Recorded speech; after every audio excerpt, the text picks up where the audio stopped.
자, 오늘은 뭐냐면은, 제가 항상 시리즈로 제가 이야기하는 지식 탐구 시간 10번째 방광에 대해서 좀 이야기를 하고자 합니다. 왜 방광에 대해서 이야기를 하고자 하면은 상당히 우리 몸속에서 영양분을 쓰고 나서 배출시키는 우리의 어떤 대사에 관련되어 있기 때문에 상당히 중요합니다. 그래서 모든 생물은 주변 환경으로부터 필요한 물질을 흡수하고 그 물질을 이용해서 생명에 필요한 에너지를 얻습니다. 그래서 우리도 음식을 통해서 또는 영양분을 통해서 우리 몸에 들어오면 그거를 전환을 해서 또 바꿔서 우리 몸에 에너지를 쓰고 부산물에 있는 노폐물을 우리 몸 밖으로 빼내는 작업을 하죠. 그게 바로 모든 과정을 혹시 신진대사라 들어보셨어요? 신진대사다. 그런 이야기입니다. 이게 바로 신진대사 그런 이야기입니다. 그런데 여러분 잘 아시다시피 요런 빠져나가는 과정 중에 제일 중요한 게 이 소변인데요. 소변인데 순환을 마친 물과 얘네들은 첫째 H2O죠. 물. 그 다음에 전해질입니다. 전해질. 그 다음에 이제 불순물인 요소 요런 것들이 우리의 노폐물을 배설하여 체내 균형을 맞추는 중요한 역할을 합니다. 그래서 이렇게 여러분 좀 아실런지는 모르겠지만은 좀 보시면 어떤 게 있느냐 하면은 이런 그림이 있죠. 여기는 지금 뭔가 지워졌네요. 그림이 있습니다. 지금 이 보시면 우리의 여기 신장이죠. 신장 이렇게 보시면 여기가 신장 콩팥이라고 그럽니다. 이렇게 둘러져 있습니다. 이렇게 보통 이제 신장 방광 쪽에 노폐물을 이렇게 없애기 위해서는 우리 등 뒤쪽으로 두드려주면 참 좋다 그렇게 이야기를 해요. 민간요법에 가면. 근데 여러분 잘 아시게 뭘 아셔야 되냐면은 보통 이제 탄수화물이라 그 다음에 플러스 이제 지방 이제 요 두 가지로 좀 바꿀 수가 있어요. 그 다음에 이제 단백질 이렇게 있죠. 그런데 탄수화물 지방은 화학적 기호로 표시를 하면은 뭐가 나오느냐 하면은 보통 뭐로 구성되냐면 산소, 그 다음에 탄소, 수소 뭐 이런 식으로 화학적 기호로 표시할 수가 있어요. 단백질은 산소, 탄소, 수소 플러스 알파가 있어요. 이 알파가 상당히 무슨 놈이죠? 이게 바로 뭐냐면은 바로 질소입니다. 질소. 그래서 탄수화물, 지방, 단백질은 다 회전해서 우리는 호흡을 통해서 CO2 이산화탄소가 이제 폐를 통해서 나가는데 나머지는 소변을 통해서 나가게 되어 있죠. 이제 물로 만들어야 됩니다. 그런데 단백질은 이 질소가 포함되어 있어요. 그래서 질소가 포함되는데 얘는 반드시 어떻게 발로 물이 전환이 안 됩니다. 물이 전환이 안 되고 어떻게 하느냐면은 얘는 바로 간에서 가서 1차적으로 요산으로 바꿔야 돼요. 요산으로 바꾸면서 그 다음에 신장을 통해서 빠져나가게 되는데 이 요산이 잘 빠져나가지 않는다라고 하면 우리 몸에 상당히 독소로 전이될 수 있는 가능성이 상당히 많다. 그렇게 보시면 됩니다. 그래서 이제 그 체액의 균형을 맞추는 걸 이 배설을 잘 안 하면 안 되는데 이제 배설을 잘 해야 체액의 균형을 맞추는 중요한 역할을 합니다. 이제 이렇게 만들어진 이 소변은 지나가는 길이 이제 신장, 요거 신장이죠. 신장. 자, 그다음 요관 이걸 갖다 요관이라 합니다. 그다음 방광. 그다음 요도. 자, 요도를 이끌어서 요로라 그러죠. 이렇게 우리가 섭취한 우리의 소변이 배출되기 전에 요 방광이죠. 여기서 머무는 공간을 방광이라 그렇게 이야기합니다. 소변은 이제 온몸을 돌고 이제 혈액이 이제 양쪽 신장에서 양쪽 신장입니다. 이렇게 양쪽 신장에서 걸러져서 생겨난 이 부산물이거든요. 그래서 성인은 하루에 얼마냐면은 1.5리터에서 2리터 정도 소변이 나온다 그렇게 이야기를 합니다. 그래서 신장에서 만드는 이 소변은 길이가 30에서 여기 요 길이가 보통 25cm에서 30 정도 cm라 그렇게 이야기합니다. 요관을 통해서 이제 방광으로 이동되는데요. 이 방광에 이 소변이 어느 정도 꽉 차게 되면 여기 어느 정도 꽉 차게 되면 어떻게 이제 내로부터 대뇌입니다. 대뇌로부터 이제 신호를 받게 되죠. 신호를 받게 되는데 이게 바로 배뇨 신호를 받게 됩니다. 배뇨 신호를 받아서 이제 방광의 출구가 여기가 출구죠. 출구가 열리게 돼서 배출이 되기 시작합니다. 이렇게 방광에 저장됐던 소변이 요도를 통해서 나오는 전 과정을 뭐라고 이야기하냐? 바로 배뇨 기전이다. 그렇게 이제 전문가분들은 이야기를 합니다. 그런데 배뇨 기전에 이제 문제가 생기면 우리는 다양한 배뇨 장애를 겪게 되는데요. 가장 이제 밀접하게 연관되어 있는 장기가 바로 이 방광입니다. 상당히 중요한 거죠. 별 5개. 방광이다. 그래서 이제 우리가 방광 내부를 이렇게 보시면 다음 화면에 연결 보시면 이렇게 생겼어요. 자, 그 방광 내부의 구조를 조금 살펴보면 방광 내부의 구조가 어떻게 되면 점막으로 이렇게 첫 번째 안 내부는 여러 점막으로 형성되고요. 두 번째로는 점막 위를 점막 하층이라고 그러는데요. 점막 하층으로 구성되어 있고, 그 다음에 위에는 단단한 근육이 세 번째 근육층으로 이루어져 있습니다. 그 다음에 이제 바깥으로 둘러싼 이제 지방층, 네 번째 이 지방층으로 이루어져 있다. 이 네 개 층으로 이루어져 있고요. 상당히 이제 근육 주머니 형태로 이루어져 있다. 그렇게 보시면 됩니다.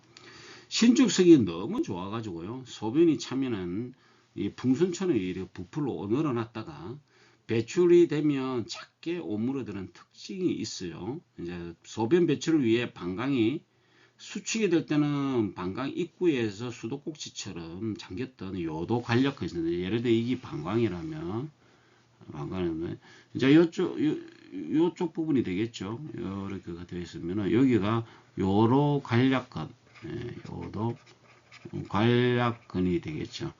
그래서 소변 배출을 위해서 방광이 수축될 때는 얘가 안쪽으로 쭉 줄어들 때는 방광 입구에 수도꼭지에 잠겨있던 요도 관략근이 여기 이제 오픈이 되고, 그다음 반대로 이제 요도 관략근이 이제 평창이 된다. 이렇게 늘어난다 이 뜻이겠죠. 이렇게 늘어나면은 잠겨있던 소변이 새지 않게 막고 있다. 이런 크로스 되겠죠. 이게 반대로 크로스가 된다. 그런 이야기죠. 근데 이때 이제 관략근을 빌어서 이제 방광이나 신경 등의 이상이 있으면 소변이 새어나온다. 이제 이쪽으로부터 이제 새어나오는 경우죠. 여기 바로 이제 방광에 문제가 있다든지, 그다음 신경에 좀 문제가 있다든지, 이렇게 되면은 이렇게 새어나오죠. 여기 이제 바로 배뇨 장애가 이제 생기기 시작하는 거죠.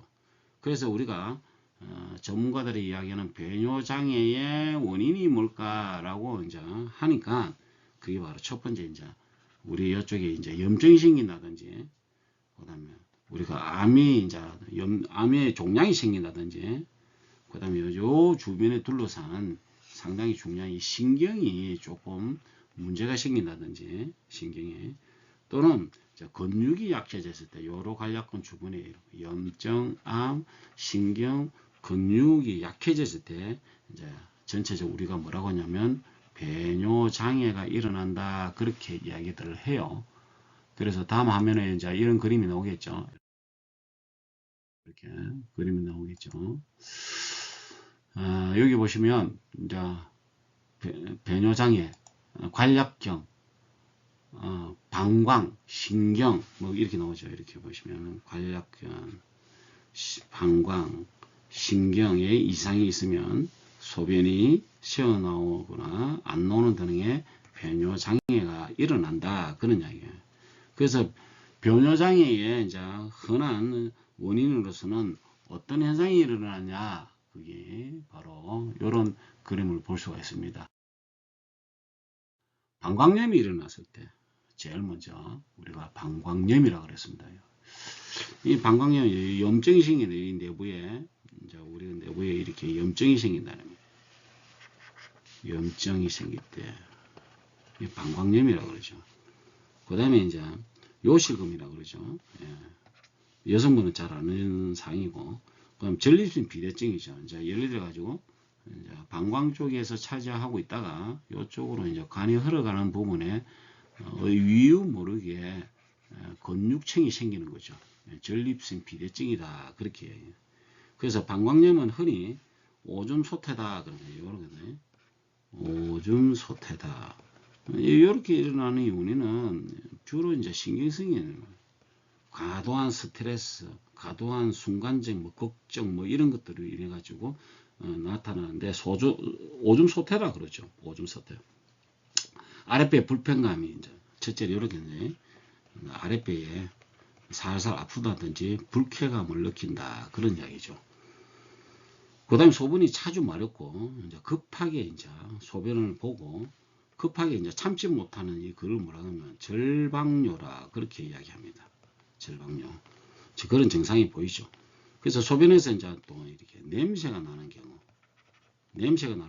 또는 배뇨 시에 이제 제일 중요한 요거 통증이 동반된다든지 배뇨의 시원치 않은 이제 뭐냐면은 잔뇨감이죠. 잔뇨감. 여기 일어났을 때는 우리가 이제 방광염이 상당히 깊게 들어간다 그렇게 보시면 됩니다.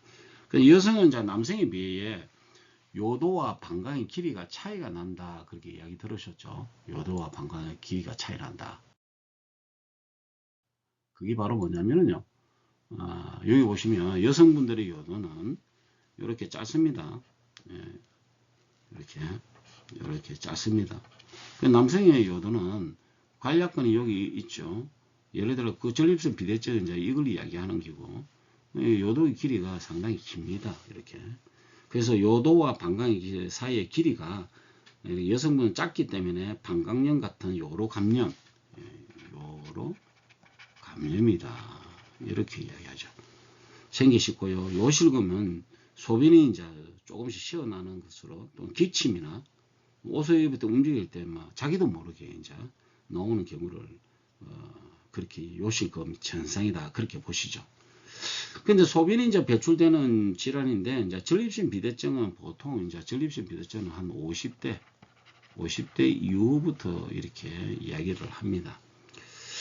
그러니까 이제 50대 이후에 남성에서 이제 남자들한테 좀 많이 발생이 되죠. 이제 전립선이 커져서 배뇨에 문제를 일으키는 질환입니다. 방광염, 요실염, 전립선 비대증, 방광염, 전립선 비대증 이런 여러 질환에서 배뇨 장애가 생겨나면 뭐 창피하고 부끄러워서 병원을 가기를 꺼려하는데 그렇지 하지 말고 일단은 증상이 심하면은 우리가 정확한 진단을 받고 적절한 치료를 해야 되겠죠. 자, 그런데 피임을 통해서 이런 경우는 어떻게 해결할까? 그게 바로 저희들이 이제 기본이라고 그러죠. 기본. 전립선 쪽에 기본 플러스 그 다음에 무노겐이 들어가면 되고요. 거기다가 이제 염증이니까 길링피. 길링피하고 같이 따라 들어가는 게 제수초죠. 제수초하고.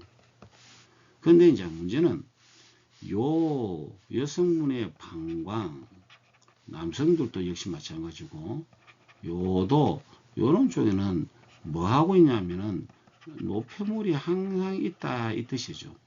노폐물이 항상 있다는 것은 뭘 생각해야 되냐면은 염증이 항상 동반이 된다라는 이야기예요. 노폐물이라는 뭐예요? 우리의 몸에 쓰고 남은 찌꺼기가 배출되기 때문에 염증이 상당히 반응을 잘합니다.